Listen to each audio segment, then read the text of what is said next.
I have no idea what I'm doing. If that wasn't clear enough.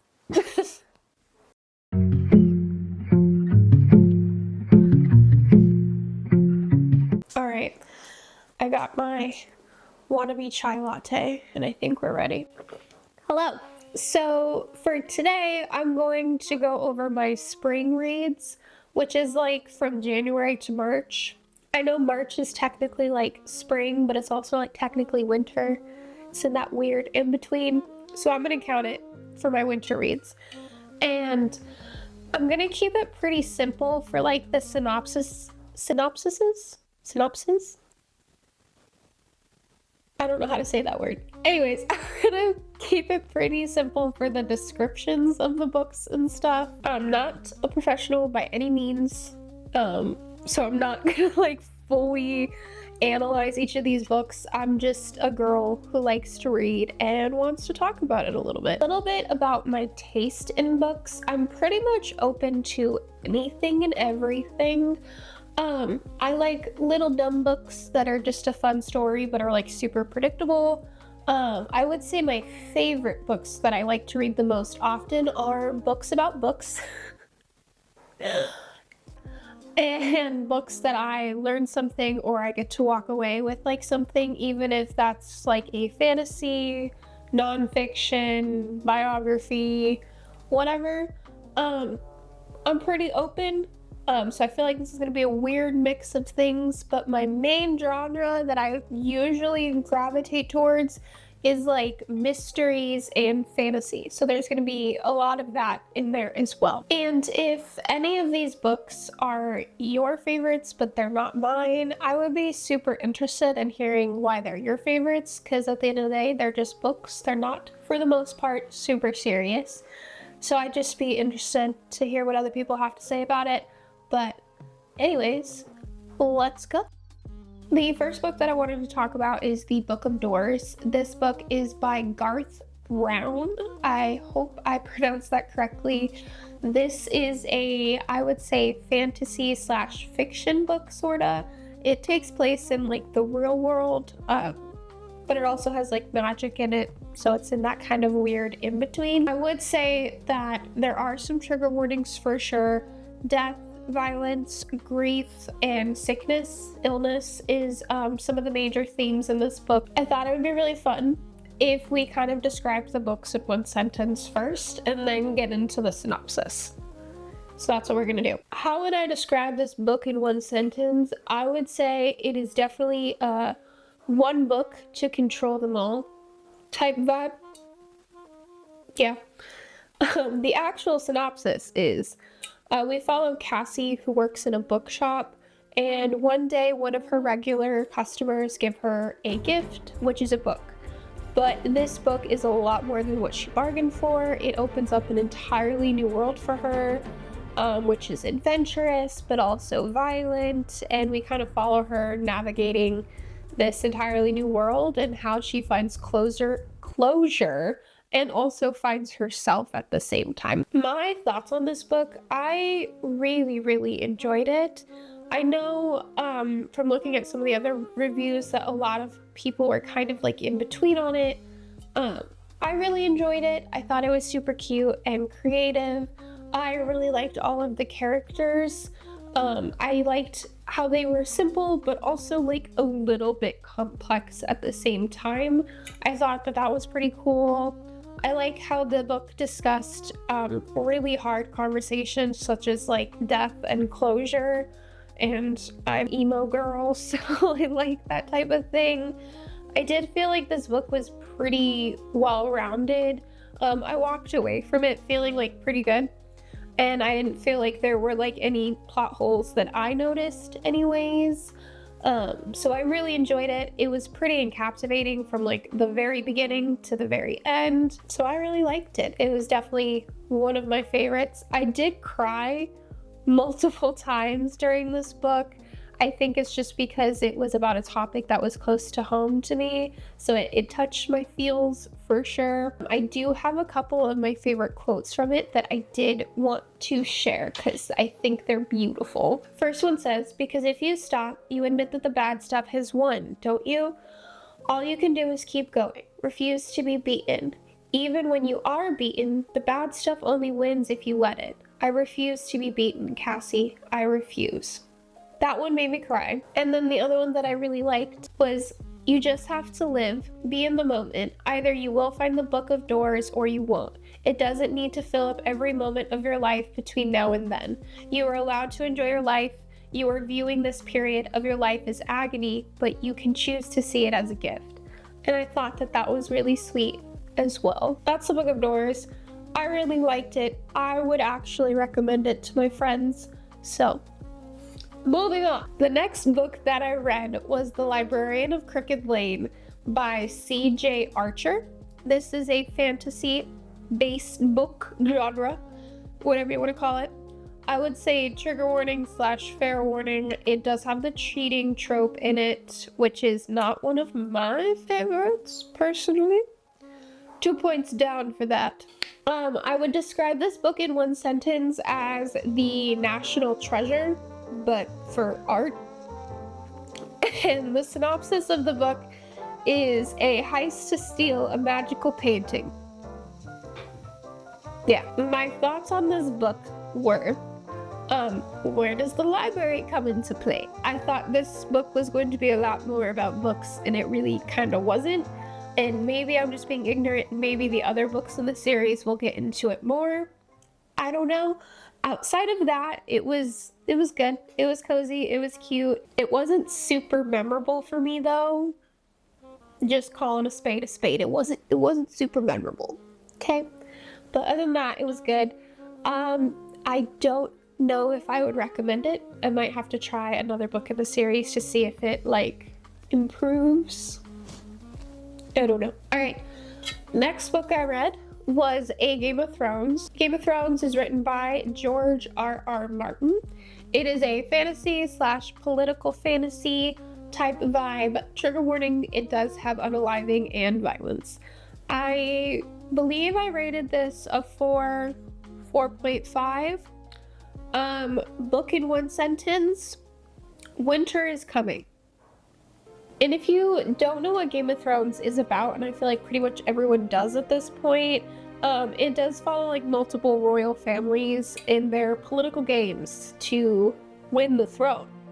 You know, Game of Thrones. My thoughts on this book were, I did hear a lot about this book from the TV series, but also in the book community. I saw it recommended a lot for a good fantasy series. So I wanted to give it a try. I have not watched the show, and I kind of used the books to determine if I wanted to watch the show. The books were good. They were okay for me. I did like some of the characters. I'm not a huge fantasy political type person, but I did really enjoy it. I might read the other books in this series if I don't have anything else to read. I did really like 2 of the characters, which might actually push me to continue reading the series, was definitely Jon Snow, Obvi, and Tyrion. I really liked them. I thought that they were pretty cool. Other than that, I'd recommend it. I recommend. Okay, next book was The Maid. Maid was written by Nita Prose. I hope I pronounced that right. Otherwise, girl, I do apologize. This is a mystery thriller genre book. Trigger warnings, unaliving, and abuse. I rated this a 4.5. I really liked it. This book in one sentence, if Monk was a maid. In this book, we follow Molly the maid, who is accused of unaliving one of the guests, and we kind of follow her and her friends on how they figure out who actually did it and prove her innocence. I really enjoyed it. I thought it was really good, like I said before. I thought I had the plot pegged, I knew what was gonna happen, but the end did throw me for a little bit of a loop there. So I was like, oh, that was very fun. It was also very different than a lot of the usual kind of mystery books that I read. So I thought it was a really fun change of pace. I definitely will read the second one, and I definitely would recommend it for sure. There's a cat down here. All right. So the next book that I read was The Let Them Theory. The Let Them Theory is written by Robbins. This is a self-help book. I can't think of any trigger warnings really. I rated it a 4.5. How does one rate a self-help book? Do you rate it based off of like if it helps you? I don't know. I don't know if I fully stand by that rating. I'm not sure.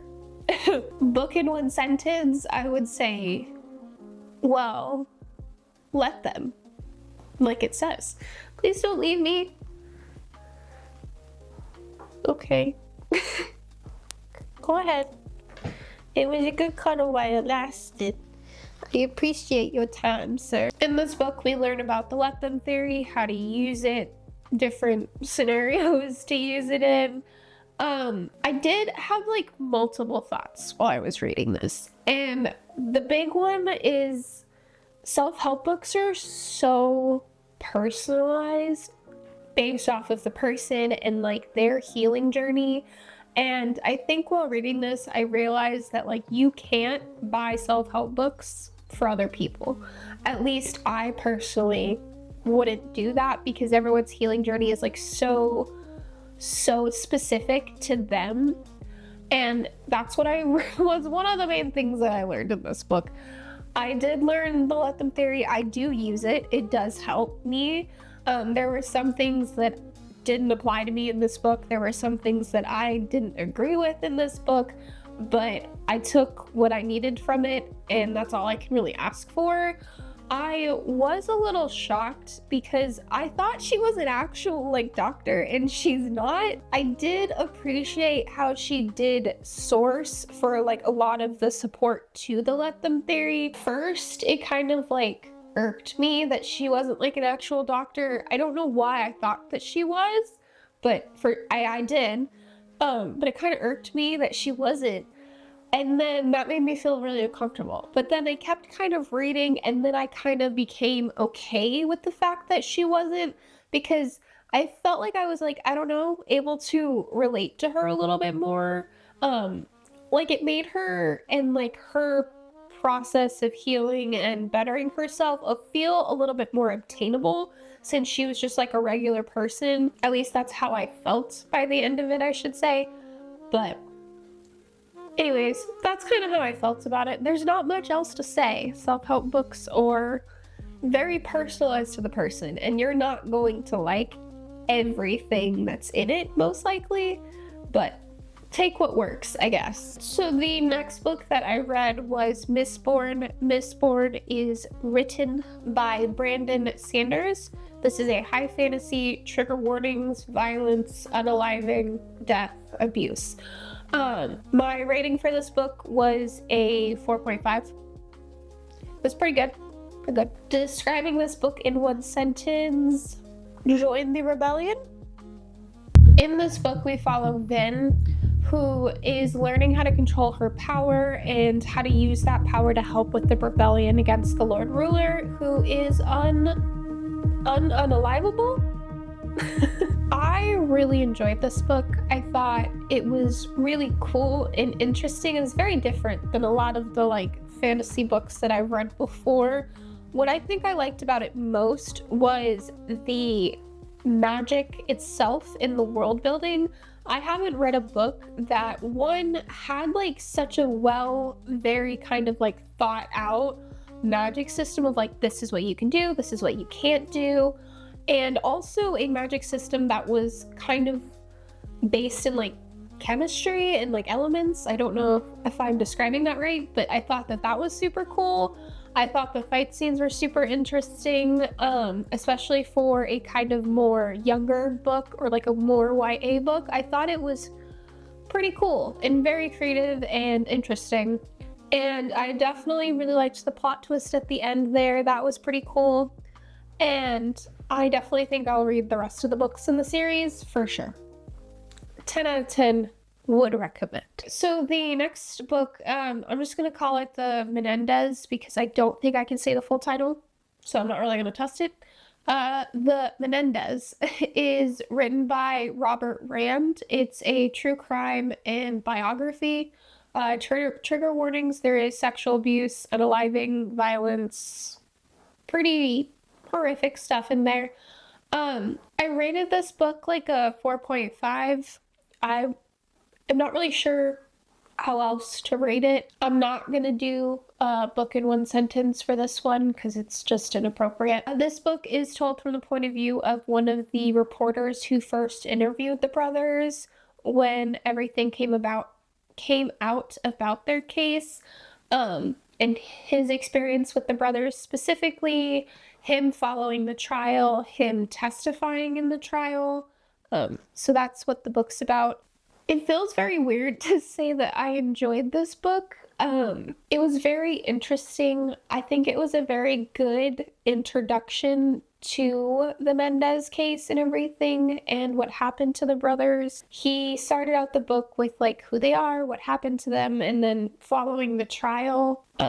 I don't really think there's much else to say about it. It was very interesting. I would definitely recommend it to somebody who would like to learn more about the case and the brothers and kind of their story.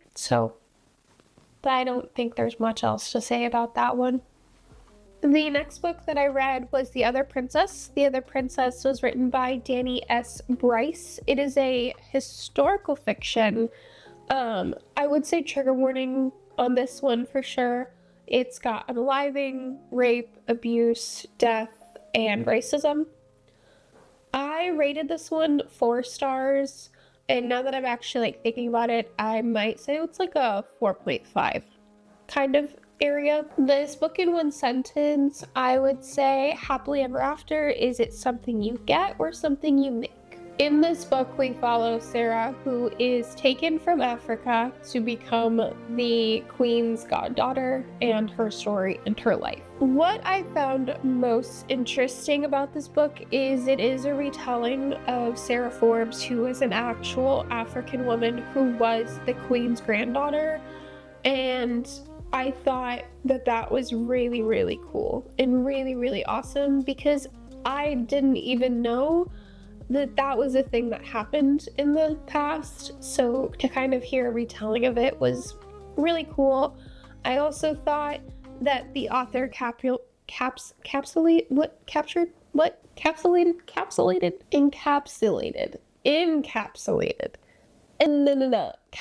I thought that the author really encapsulated what Sarah might actually have been feeling at that time through those different stages of her life.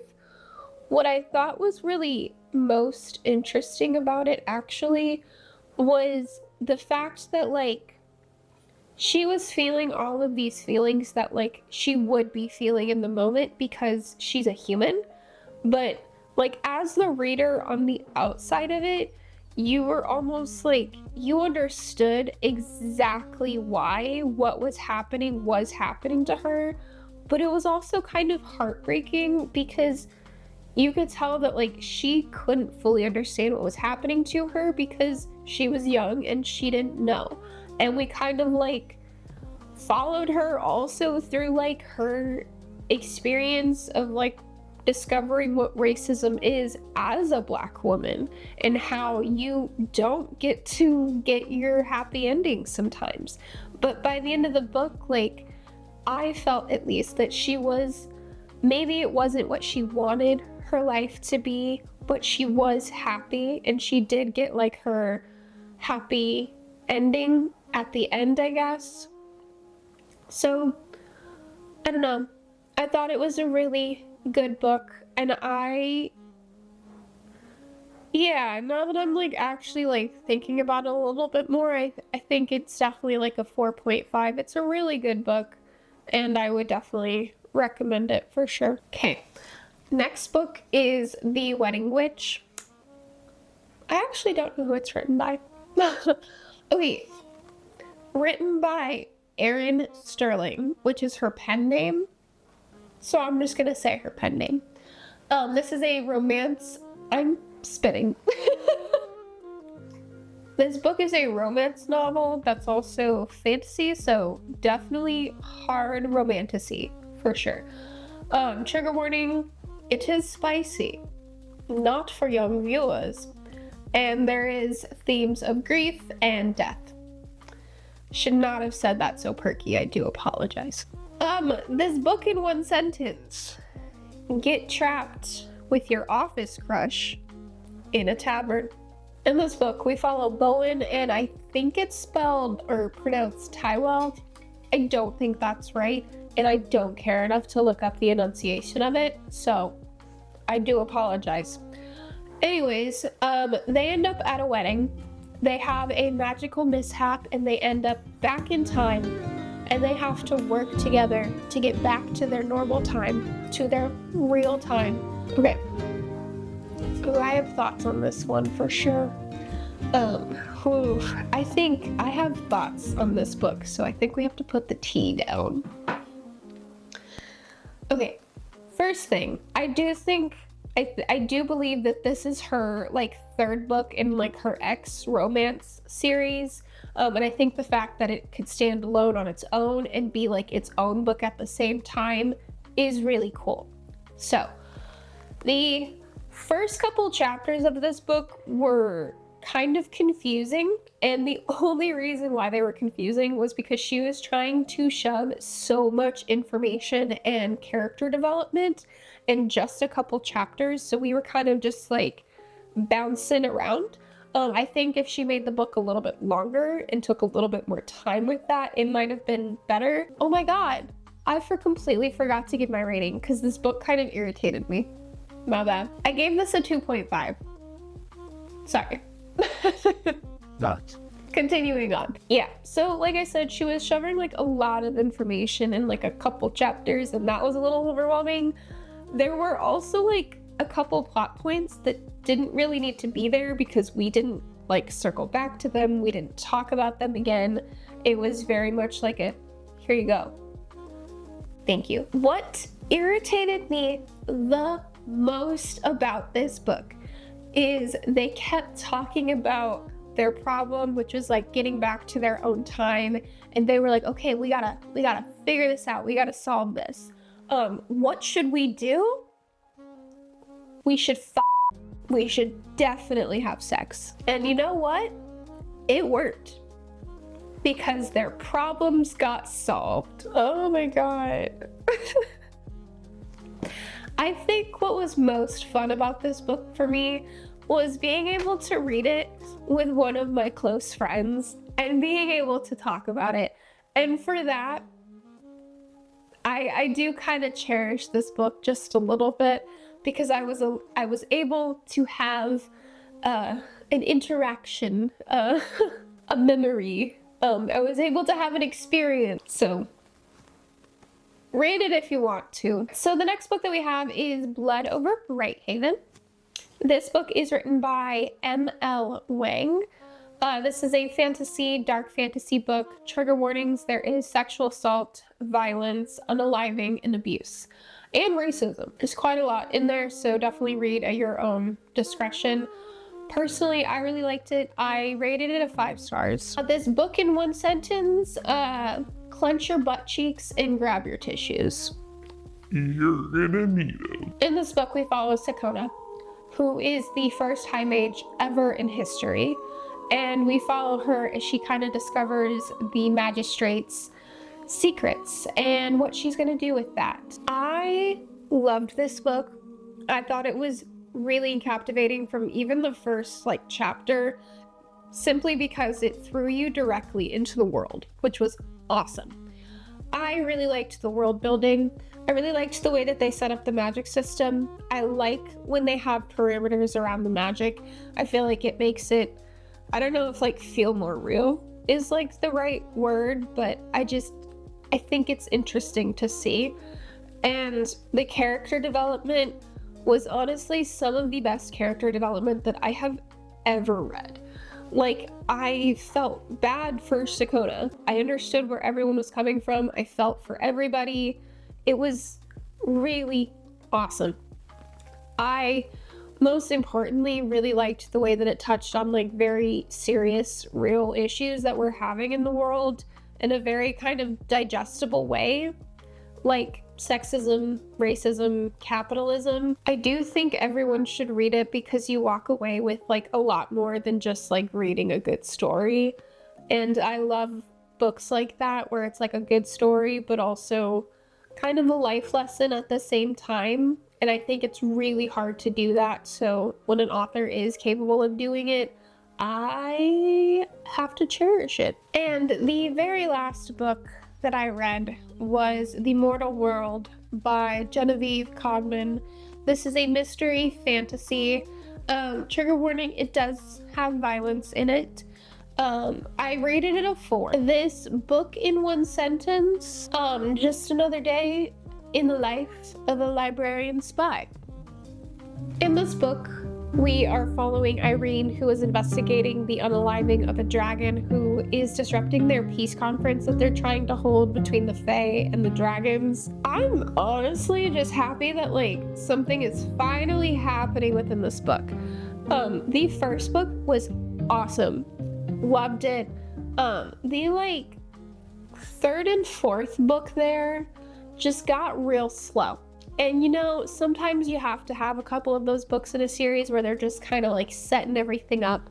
And those books are sometimes hard to push through because you need to, like, if you're like interested in like the full story of like the series that the author is trying to create, it's like a filler episode. And like books 3 and 4 were filler episodes. And book 5, something was actually happening. So it was good. Was it amazing? No. Am I interested in the overall story that the author is like laying out? Yeah, 100%. I'm just very excited that the book is starting to, that the series is starting to like pick up just a little bit. Now, we're going to cover the books that I did not finish. The first book that I did not finish was The Near Witch by V.E. Schwab. I think I stopped 25% of the way in. The main reason why I stopped reading this book is because I don't know what authors are doing with this AI reading voice, but I'm gonna have to ask you to stop. It's freaking me out. And I don't like it. It's so robotic. Like, they'll sound normal. Like, she was sitting next to the tree and it's like, why are you talking like that? That's not how people talk. Stop. The next book that I did not finish was The Assistant to the Villain by Hannah Nicole Mayhew. I'm so sorry, girl. I don't know how to pronounce your last name. I've stopped that like 30% of the way. 1, because it was really boring. And 2, it had the AI voice again. And I can't even tell if I like actually thought that the book was boring or I just hated the AI voice so much that I didn't care. Okay. The next book that I did not finish was The Wager by David Gran. I hope I pronounced that right. I stopped that book like 30% of the way in. It was too much of a boy book for me. And that's not a bad thing. It's just, I didn't want to read a boy book at that time. I'm sure it's great. I'm sure it is. It's got pretty high reviews, so I'm sure it's good. It's just not for me.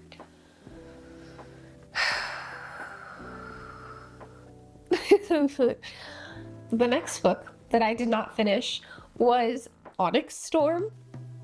Girl, what happened? I stopped reading this book 70% of the way through. I just could not do it. It was pissing me off. Let me start by saying, I loved Fourth Wing. I literally have it on my bookshelf because I loved it so much. I saw myself in Violet. I thought it was gonna be a great favorite series. I was wrong. My biggest thing was like, what happened to most of the story? Most of the book was Xaden and Violet moping around how they couldn't have sex with each other, and Xaden wandering around saying mine multiple times any chance that he could get. Honestly, like, it made me kind of sad because I feel like she focused more on like the spice aspect of it than like the actual story aspect of it, which is like great for the TikTok spicy girlies, but I am a spicy girly, but also give me a plot type girly. Anyways, I was really disappointed by Onyx Storm, and I feel as if I am one of the very, very, very few that were, but I'm gonna speak my truth, and it was not my favorite, and I'm sorry. With all of that said, my favorites by far from all of my winter reads were definitely The Book of Doors and Blood Over Brighthaven. I would definitely recommend them to all of my friends. I would be very interested to hear what other people have to say though, what their thoughts were on the books. Did they like them? Did they not like them? If they're interested in reading one of the books now. I don't know. I think it would be an interesting conversation, but with all of that said, I will see you next time. What? Ah! I almost fell.